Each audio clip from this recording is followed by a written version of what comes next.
The clock on the wall had just hit 12 a.m. The street was quiet. Most houses were dark, their windows shut, their doors locked.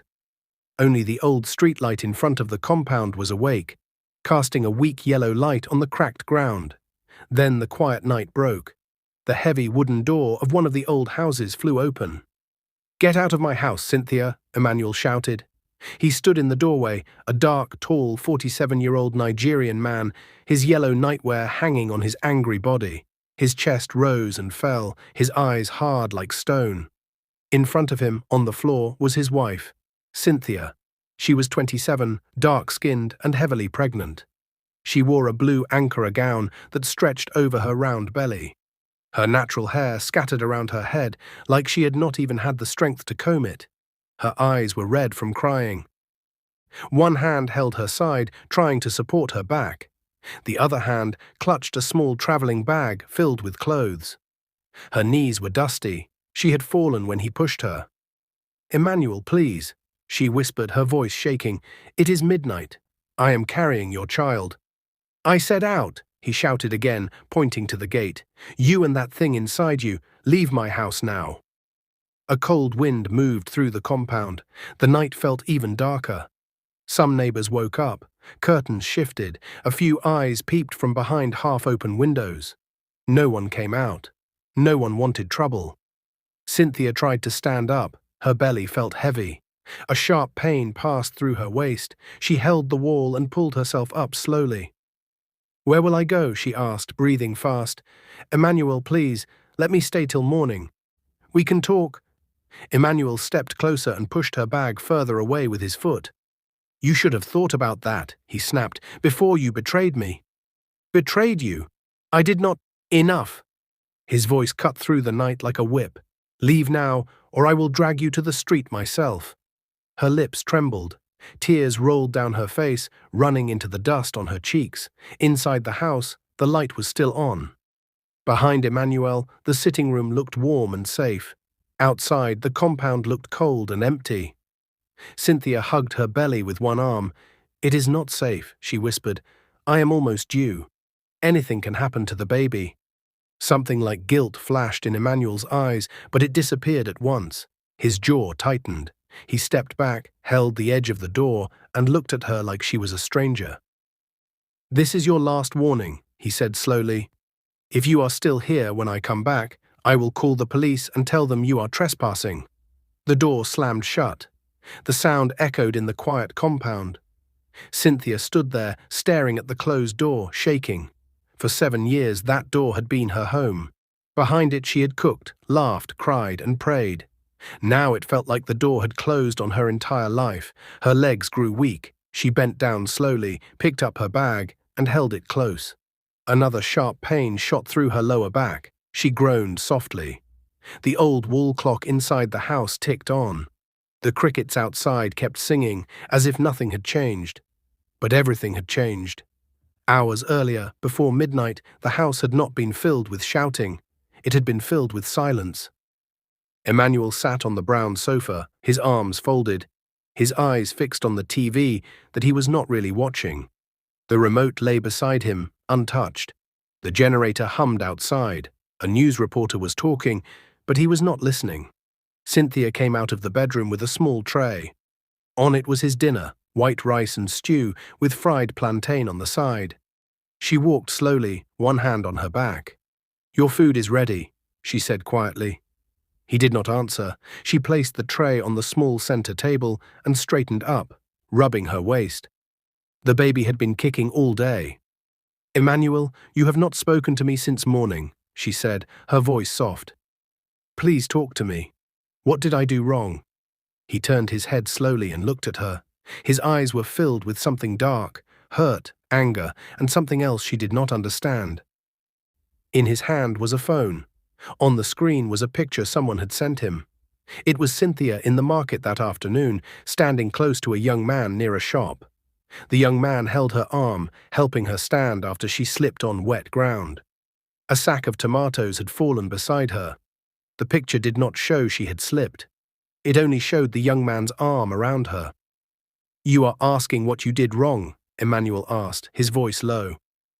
Cynthia frowned. She did not know what he was talking about.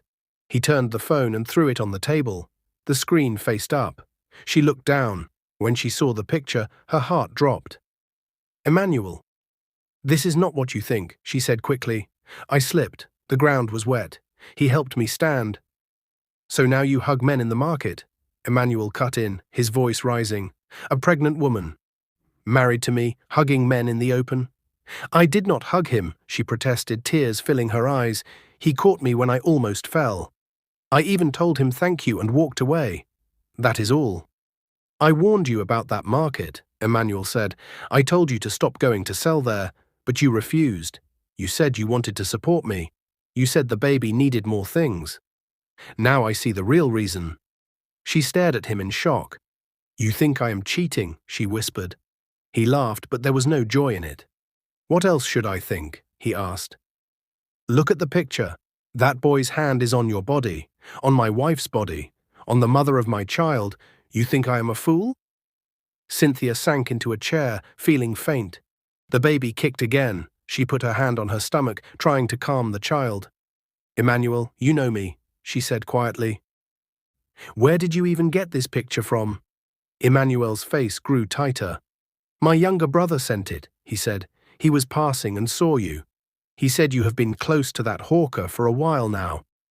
Always buying fruit from him. Always smiling. The poor boy that sells oranges, she asked, shocked. He is just a hawker. I buy from him because he is always polite. I smile at everyone. That is how I am. Emmanuel, I am not that kind of woman. He stood up slowly. So my brother is a liar, he asked. I did not say that, she replied, her voice shaking. I am saying the story is wrong. You did not even ask me first. You just believed the worst about me. Emmanuel's hands shook at his sides. You have turned me into a madman in my own house, he muttered. My friends are laughing at me already. They say I am an old man with a young wife. They say young wives cannot be trusted. Cynthia felt a sharp stab in her heart. So you care more about what your friends say, she said, than what your wife says. He turned away. The generator hummed. The news on TV moved to another story. Somewhere in the compound, a dog barked once and then went quiet. Cynthia stood up, breathing hard. Emmanuel, she said, we are about to have our first child. We should be happy. We should be planning. Why are we fighting like this over a lie? He did not answer. She wiped her tears with the back of her hand and walked slowly back to the bedroom. Her heart felt heavy. She sat on the bed and stared at the small baby clothes they had folded and kept in one corner. You are innocent, she whispered to her unborn child. I am so sorry you are entering the world like this. She did not know that in a few hours she would no longer be in that room. Back in the present, Cynthia walked slowly toward the gate, her small bag dragging on the rough concrete. The night felt endless. A car passed on the distant road, its headlights sweeping across the compound walls for a brief second and then fading. The baby shifted inside her, and a wave of pain rolled from her back to her stomach. She winced and leaned on the wall. God, please help me, she whispered. From the upstairs window, Emmanuel watched for a moment through the curtain. His face was tight, but he didn't move. He let the curtain drop and walked away. Cynthia reached the gate, pushed it open, and stepped onto the empty street. The streetlight buzzed softly above her. The shadows of trees stretched long across the road. Another sharp pain hit her, stronger this time. She bent forward, dropping her bag, both hands holding her belly.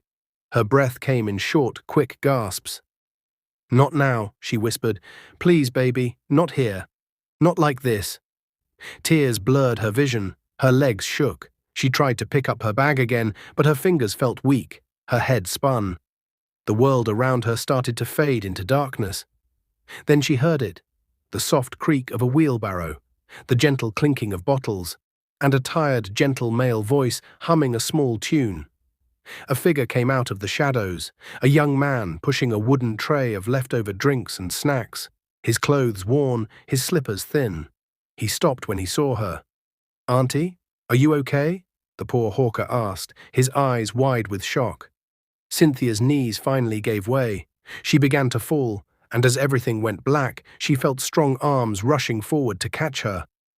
The night held its breath. Cynthia didn't feel herself hit the ground. The last thing she remembered was pain. Sharp, deep, heavy. Then darkness. But the moment she collapsed, two hands shot forward and caught her just before her head touched the concrete. The young hawker, thin, dark-skinned, wearing a faded green t-shirt and torn jeans, held her carefully like she was something fragile. "Auntie, wake up! Auntie, please!" he cried, shaking slightly as he lowered her gently to the ground. His name was Samuel. Everyone called him Sammy the Hawker. He was 23, poor, always tired, always pushing a wooden tray of oranges and groundnuts from street to survive. But his heart was soft, too soft for the hard world he lived in. Under the weak streetlight, he saw Cynthia's face, pale, sweaty, and wet with tears. He saw her belly, huge, round, trembling with movement. "She is pregnant, heavily pregnant," he whispered to himself, fear wrapping around his throat. "Oh God, this is someone's wife. Who left her like this at midnight?" He looked toward the compound gate. The gate was half closed. The big house behind it was dark again. As if nothing had happened, as if a life was not lying on the street, as if the baby inside her was not kicking in pain, as if a woman had not been thrown away like trash. Sammy swallowed hard. He had seen wickedness before, but this felt different. This felt cruel. He lifted Cynthia's left hand. It was cold. "Auntie, please don't die," he whispered. "Please." He tapped her cheek gently. "Auntie, can you hear me?" Cynthia did not move. Another wave of panic hit him. He looked up and down the empty street. No cars, no people, no light except the buzzing street lamp. He looked at the house again. "What kind of husband leaves his pregnant wife outside at midnight?" he muttered, anger boiling quietly inside him. He did not know Emmanuel. He did not know their marriage. But something in his chest burned hot. It wasn't fair, it wasn't right, and he couldn't walk away. He placed his ear near Cynthia's mouth. Her breathing was weak, but still there. "Good," he whispered. "Thank you, God." He wiped her forehead with his bare hand, but she did not respond. He looked at her belly again. Then something made him freeze. The belly tightened suddenly, then loosened, then tightened again. It wasn't random movement, it was a contraction, a strong one. His heart almost stopped. "Auntie, is the baby coming?" he whispered, terrified. Tears filled his eyes as reality hit him. She wasn't just in pain, she wasn't just tired, she wasn't just thrown out. She was going into labor, right here, on the street. With no help, at midnight. "No, no, no. Not like this," Sammy said, shaking his head. He looked at his wooden tray filled with oranges and bottled drinks. He pushed it aside. He needed both hands. He needed strength. He needed courage. He needed help, fast. He tried knocking on the gate of the compound. "Anybody there? Please help. She's dying." Silence. He knocked again, louder. "Please, a woman is outside. She is pregnant and fainted." Still nothing. A curtain quietly shifted upstairs, but no one came out. Sammy's chest tightened. "Wicked people," he murmured. "How can a whole family hear this and sleep?" He turned back to Cynthia and crouched beside her. Her hand moved weakly. Her fingers twitched. She whispered something too soft to understand. "Auntie, I'm here," he said quickly. "Please don't leave me. Please, we will get help." She whispered again. He leaned in closer. Then he heard it. The faintest breath, the weakest voice. "Help. My baby." That single sentence hit him like lightning. He wiped his eyes, then something changed inside him, something firm, something strong. "No problem," he said softly. "I will help you, I promise." He placed one arm under her back, the other under her knees. She was heavier than she looked. He tried lifting her, his hands shook, his back bent, his breath rushed out in pain, but he didn't let go. "Just hold on," he said, struggling to lift her. "I will take you somewhere safe." He lifted her fully and almost collapsed from the weight, but he tightened his grip. Her head rested on his shoulder. Her hair brushed against his cheek. She whispered something again, half dreaming, half hurting. "Emmanuel, why?"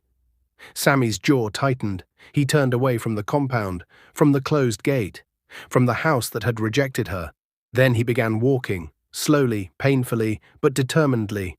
An hour before she collapsed, while Cynthia was crying inside the house, holding her belly, sitting on the edge of the bed, Sammy was on the other side of town, running barefoot after a thief who had stolen his wooden tray. He had been saving money for months, every bottle, every orange, every kobo. His dream was to buy a small umbrella stand to shield himself from the sun. But that evening, a boy grabbed his tray and ran. For 10 minutes, Sammy chased him through muddy streets, shouting, "Bring my tray! Stop! Stop!" He chased until he tripped over a stone and fell. The thief escaped. Sammy sat on the ground, breathing hard, dust covering his clothes. When he finally stood up, he wiped his eyes and smiled sadly at himself. "That is life," he whispered. "One day it will get better." He walked home barefoot. But life had another plan for him, a plan he didn't see coming. A plan that would begin with a pregnant stranger collapsing into his arms. Sammy walked with Cynthia in his arms, her head resting against his shoulder, her body shaking each time another contraction hit. His legs felt like jelly, his arms burned, his back screamed with pain, but he kept walking. He didn't know where to take her. He didn't even know if she would survive. But he knew one thing: leaving her on the road was not an option. He moved toward the small clinic located near the junction, a tiny building with peeling blue paint, usually open for emergencies. When he reached the gate, he shouted, "Help, please, somebody open the door." A sleepy security guard opened the small window. "Who is there?" the guard began, then froze when he saw Cynthia. "My God, bring her inside." The gate opened immediately. Sammy rushed inside, panting. The guard shouted for the nurse. A tall, kind-faced nurse ran out, eyes wide. "What happened to her?" she asked. "She fainted. She was thrown out." "She's in labor," Sammy said breathlessly. The nurse gasped, "Bring her in. Don't let her fall." They carried Cynthia into the small emergency room. The nurse placed her on the bed. Cynthia groaned, her eyes opening halfway. "Baby, please, don't come now." "Not outside," she whispered. The nurse touched her forehead. "She is dehydrated, and she has been stressed for too long. Her body is going into shock." Sammy stood there, breathing fast, staring at Cynthia with fear and heartbreak. "Will she be okay?" he asked quietly. The nurse didn't answer immediately. She checked Cynthia's blood pressure. She checked the baby's position. She called for another nurse. Finally, she looked at Sammy. Her expression was serious. "We will try our best, but the next few hours will decide everything." Sammy felt his stomach drop. He stepped closer to Cynthia and held her hand gently. "Please stay alive," he whispered. "You and your baby, please." Her hand squeezed his weakly. Her eyes fluttered open. For the first time, she saw his face clearly. "You," she whispered. "You carried me." "Yes," Sammy said softly, "and I'm not leaving." Her lips trembled, but before she could speak again, the lights in the clinic flickered, the fan slowed. Then the entire building went dark, complete blackout. Nurses gasped, the guard shouted. Sammy's heart jumped. "No, no, no," the nurse cried. "Not now. The power is gone." Cynthia groaned weakly on the bed. Sammy stared around in fear, and then they all heard it. A loud rumble of thunder. A storm was starting, and they were trapped in darkness, with a woman in labor, a dying baby, and no power. Thunder growled across the sky. The clinic went completely dark. For a moment, no one breathed. Then, a long, sharp scream cut through the room. It was Cynthia. She arched her back on the bed, clutching her stomach with both hands, her eyes squeezed shut. Sweat ran down her forehead. Her breathing was fast, panicked. "She's going into full labor," the nurse shouted. "We need light, now." Sammy's heart slammed against his ribs. He stumbled toward the table, pushing drawers open, searching desperately. "I need a torch, a phone light, anything," the nurse cried. The night thundered again. Rain slammed hard against the clinic windows. The tiny emergency room shook, like the storm wanted to tear the building apart. Sammy pulled out his small phone. The screen cracked, the battery weak, but it glowed. He turned on the flashlight and rushed to Cynthia's side. "Here," he said, holding the light over her belly. The nurse grabbed it immediately and began examining her again. Cynthia screamed again, louder this time, her voice echoing through the entire building. Her fingers grabbed Sammy's wrist with surprising strength. "It hurts," she cried. "Oh God, it hurts so much." Sammy swallowed hard. His hand trembled, but he held her back. "I'm here," he whispered. "I'm not going anywhere, I promise." Her grip loosened a little. Her breathing slowed, but only for a second. Then another contraction hit her like a wave. She cried out again. The nurse wiped Cynthia's forehead. "She is too stressed," the nurse muttered. "Her heartbeat is racing. The baby's position is not stable. She needs calm. She needs power. She needs a doctor." The security guard ran inside. "The generator is not starting," he shouted. "The storm is too strong. The plug is wet." The nurse gasped. "We cannot do this in the dark," she said, panic creeping into her voice. "If the baby comes now—" Lightning flashed through the window. In that bright silver light, Cynthia looked like a woman fighting for her life. Another contraction came. She screamed again. Sammy leaned closer. "Please breathe," he said softly. "Just breathe with me. In, out, in, out." She tried, but her voice broke into sobs. "Why is this happening?" she cried. "Why did he throw me out? What did I do? Why now? Why tonight?" Sammy's chest tightened painfully. He didn't know her story. He didn't know her pain. But he knew she deserved more than this. He brushed her hair away from her face gently. "You didn't deserve it," he said quietly. "Whatever happened, you didn't deserve this." Her eyes opened slowly, filled with tears, pain, fear, and something like shame. "I didn't cheat," she whispered. "I swear, I didn't." Sammy blinked. "What?" he whispered. She opened her mouth again, but another wave of pain crashed into her and she cried out, squeezing his hand again. The nurse shouted over the storm, "We need more light. The phone is too dim." Sammy's head snapped around the room. Then he remembered his tray, the bottled drinks, the glass bottles. He rushed outside into the corridor, lifted the tray and tried to pull off one of the metal caps. The guard stared at him. "What are you doing?" Sammy didn't answer. He shook the orange drink hard, harder, until bubbles filled the bottle. Then he slammed it against the wall. The bottle shattered. But the broken glass sparkled, bright, reflective. He grabbed a piece and held it near his phone light. The glass multiplied the light, making the room brighter. "Bring it," the nurse said. Sammy rushed back inside, holding the glowing glass carefully. He placed it beside the bed, letting the light spread across Cynthia's body. The nurse's eyes widened. "It's enough. I can see better now." She checked Cynthia again. Her face grew serious. "Her water just broke," she said. "We need to prepare for delivery." Cynthia sobbed, shaking her head weakly. "No, I can't do this. Not without my husband." The nurse froze. Sammy froze too. Not because of the husband part, but because he saw something in Cynthia's eyes, something broken, something deep. He moved closer. "You'll survive," he said softly. "You'll have your baby. Just stay with me." Cynthia looked at him, her lips trembling. "Why are you helping me?" she whispered. "You don't even know me." Sammy took a slow breath. He wasn't rich. He wasn't powerful. He wasn't strong. He was just a hawker. The boy people ignored in traffic. The boy market women pitied. The boy police officers chased away from shopfronts.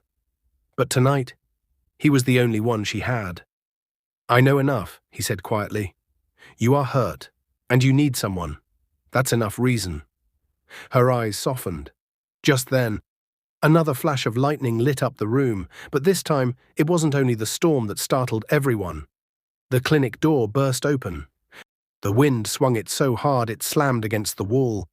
A tall figure stood in the doorway, breathing fast, dripping from the rain. Sammy turned. The nurse turned. Even Cynthia, weak as she was, opened her eyes slowly. Through the shadows, they saw him clearly when the next lightning flashed.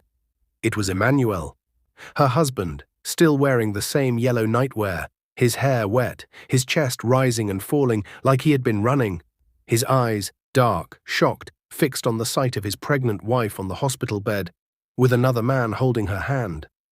For a moment, Emmanuel didn't move. He didn't blink. He didn't breathe. He just stared. At Cynthia. At Sammy. At the chaos. And something in his face changed. Anger, confusion, fear, guilt, everything mixed at once. Cynthia froze, her lips shaking. Sammy stood beside her like a shield. The nurse whispered, "Sir, please step back.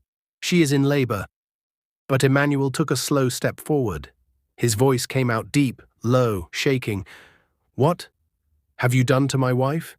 The room went silent. The storm roared outside, and Cynthia, breathing fast, whispered the most shocking thing yet. "Emmanuel, I think the baby is coming now." Lightning flashed, thunder exploded, everything shifted. Thunder cracked so loudly it shook the windows. The clinic vibrated with fear and tension. Everyone stood frozen, Cynthia on the bed, sweating and crying, her belly tight. Sammy beside her, chest rising fast, holding her hand. The nurse gripping her tools, the guard watching from the hall, and Emmanuel, standing in the doorway like a shadow with a heartbeat. His yellow nightwear clung to his wet body. His eyes were wild, confusion mixed with anger and something he couldn't hide anymore. Guilt. But nobody moved. Nobody even breathed. Except Cynthia, who let out a loud, painful cry as another contraction slammed through her body. "Ah! It hurts! It hurts!" Sammy's hand tightened around hers. "I'm here," he said quickly. "Don't let go. Keep breathing." Emmanuel took a shaky step inside. What is happening to her?" he asked, his voice cracking. The nurse snapped, "She's in labor, and if you're not here to help, please move aside." Emmanuel blinked, like he didn't understand where he was or what was happening. "Labor? Now," he whispered. But she wasn't due yet." Cynthia cried again, louder, calling out in pain. Her voice stabbed something deep inside him. He moved closer, but Sammy immediately stepped between them. Sammy did not raise his fists. He did not shout. He did not threaten. He simply stood there, shaking but firm. Like a small tree, refusing to break in a storm. Emmanuel stared at him, shocked that a poor hawker would dare block his path.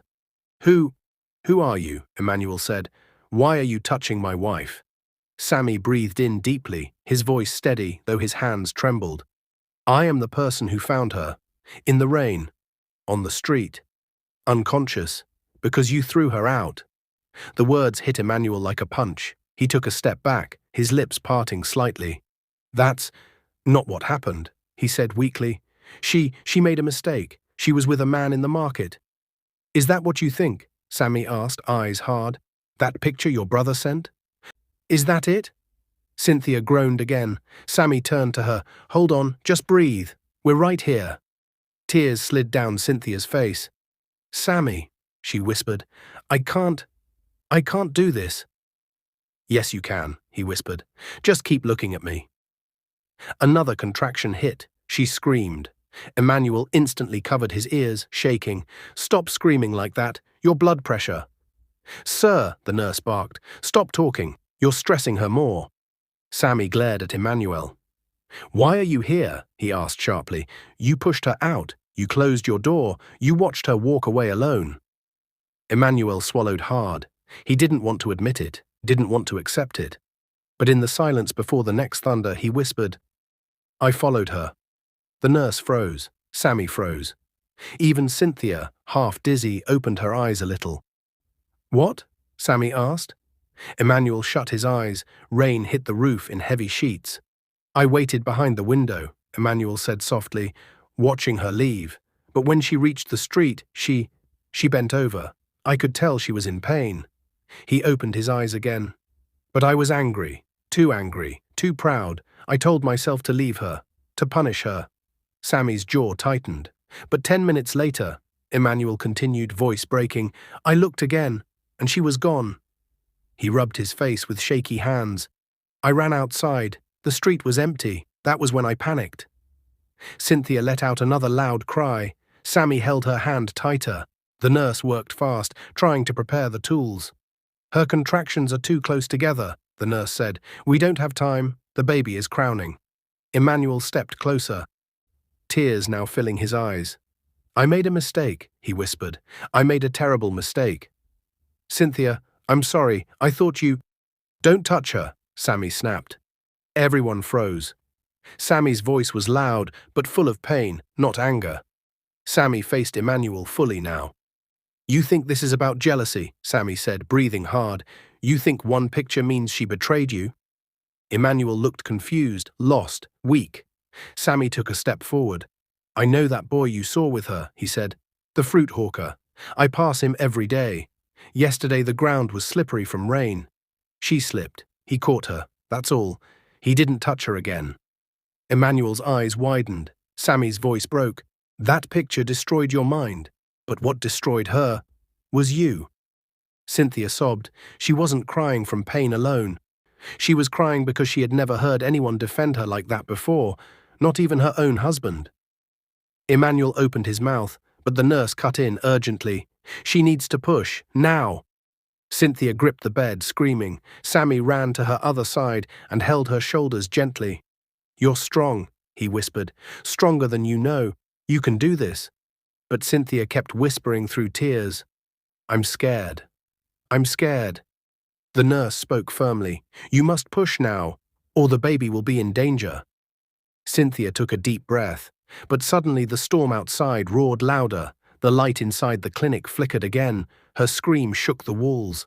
The nurse shouted, The baby is coming. Sammy's eyes widened. Emmanuel stepped backward, shaking, sweating, terrified.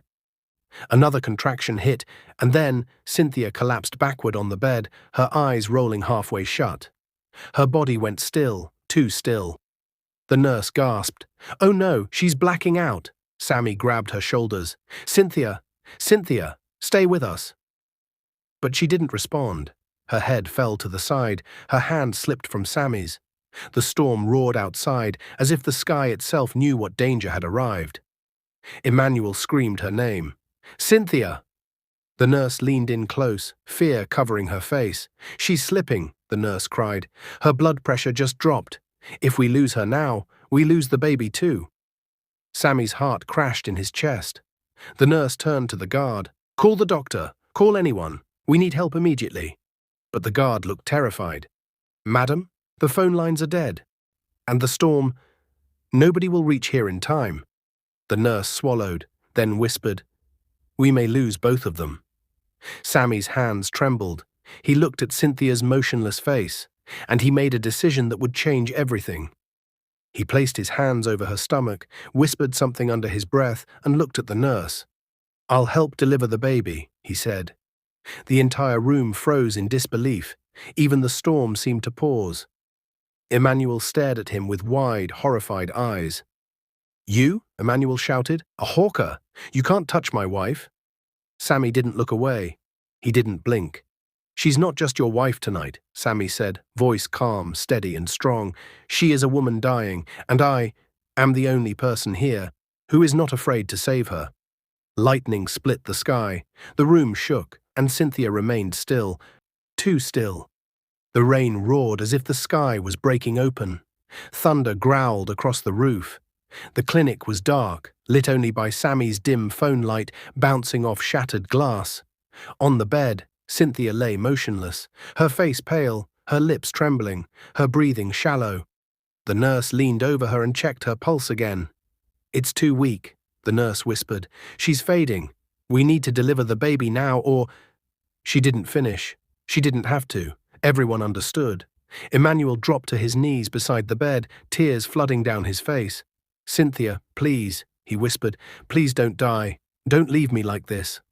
I was angry. I was foolish. I didn't think. Please, God, please don't take her. But Cynthia didn't respond.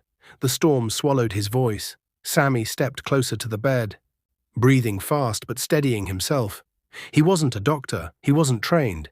He wasn't strong, but he had something else, a heart that refused to walk away. He placed his hand gently on Cynthia's shoulder. Ma, please, he whispered, fight.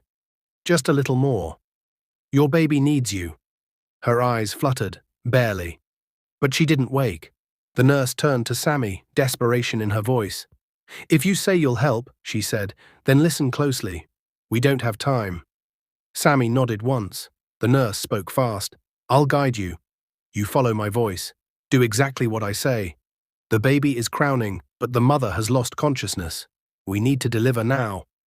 Sammy wiped his sweaty palms on his shirt. "Okay," he whispered. "Tell me what to do." Emmanuel sprang to his feet. "No, I forbid this," he shouted, voice cracking. "You can't let this boy touch my wife. He's a hawker. He sells oranges.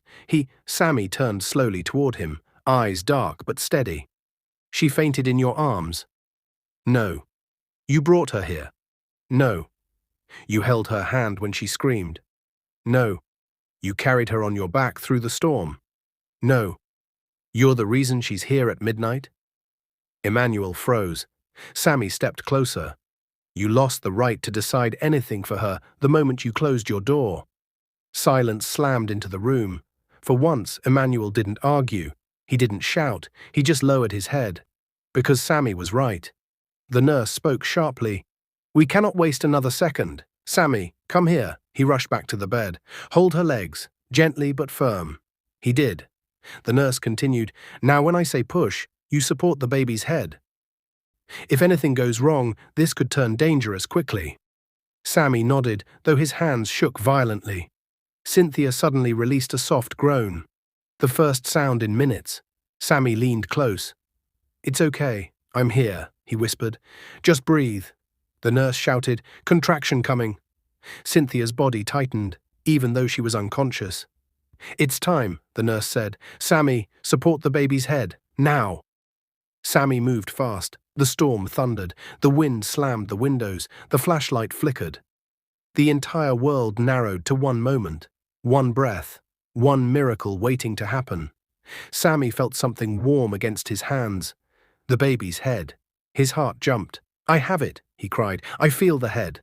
"Good," the nurse shouted. "Gently, don't pull, just guide." Cynthia's breath shook weakly. Her fingers twitched. Her head moved a little. Sammy whispered again, "Stay with us, please." Another contraction hit. "Now, Sammy," the nurse ordered. "Help bring the baby out." Sammy guided carefully, following every instruction. The baby slipped forward, bit by bit, second by second, until a tiny shoulder appeared. The nurse leaned in. "You're doing well, don't stop." Thunder cracked again, shaking the building. Emmanuel sobbed loudly, covering his face. "Cynthia, please, please don't die." The nurse shouted, "One last push." Cynthia, even unconscious, seemed to respond. Her body tensed one final time, and suddenly, the baby slid out into Sammy's hands. The entire room froze. Sammy gasped. It's a girl," he whispered, voice shaking with awe. The nurse rushed forward, taking the newborn gently, but something was wrong. Very wrong. The baby wasn't crying. She lay still, too still. Her chest wasn't moving. The nurse swallowed hard. "She's not breathing." Sammy's entire body went cold. "No," he whispered. "No, no, no." The nurse began rubbing the baby's back fast. "Come on, baby. Come on. Breathe. Breathe for me." The baby didn't move. Emmanuel stumbled backward, shaking violently. "Oh God. Oh God, no." The guard held his head. Sammy felt the world spinning. This couldn't be the end. Not after everything. Not after the suffering. Not after the storm, and the running, and the screaming, and... The nurse whispered, "Come on. Breathe, little one. Breathe." Sammy's eyes filled with tears. Then something inside him snapped. He stepped closer. He placed his hand on the baby's tiny chest. "Please," he whispered, "live. Please." No sound. The nurse shook her head slowly. Then, the baby jerked, just a small movement. Then a small bubble of air escaped her lips. Then, a tiny cry, weak, soft, but real, alive. The nurse gasped, "She's breathing." The cry grew louder, and louder, and louder. Sammy covered his mouth with shaking hands, tears falling freely. Emmanuel sank to the floor, sobbing in relief. The guard shouted, "Thank you, Jesus." Thunder cracked. But it no longer felt frightening. It felt like the sky was celebrating. The nurse wrapped the baby in a small towel and placed her gently next to Cynthia, but Cynthia still wasn't awake. Sammy touched her cheek. "Ma," he whispered, "open your eyes. Your baby, your beautiful baby girl. She made it. She needs you." No response. He swallowed hard. The nurse checked Cynthia's pulse again. It's weak, but still there. She needs rest. She has lost too much strength. Sammy bent close, voice soft. You survived. The baby survived. Please wake up. Just look at her. Please. Then, very slowly, Cynthia opened her eyes, only halfway. But she opened them. Sammy gasped. The nurse sighed in relief. Emmanuel covered his mouth, crying. Cynthia's weak, trembling voice whispered, Is she okay? Sammy nodded fast. She's perfect, he said. Cynthia smiled faintly, painful, tired, but full of love. Then she whispered, Thank you. Sammy. Thunder rolled again, but inside the room something gentle replaced the fear. Hope. Life. A miracle. And then Cynthia looked weakly toward the corner, where Emmanuel stood, shaking, crying silently. Her lips trembled. She whispered, Why did you do this to me? Emmanuel's face crumpled. He stepped forward, but Sammy placed a hand on Cynthia's shoulder protectively. The air grew heavy. The moment wasn't over, not even close. If you like this story, comment, share, and subscribe to our channel for more interesting stories.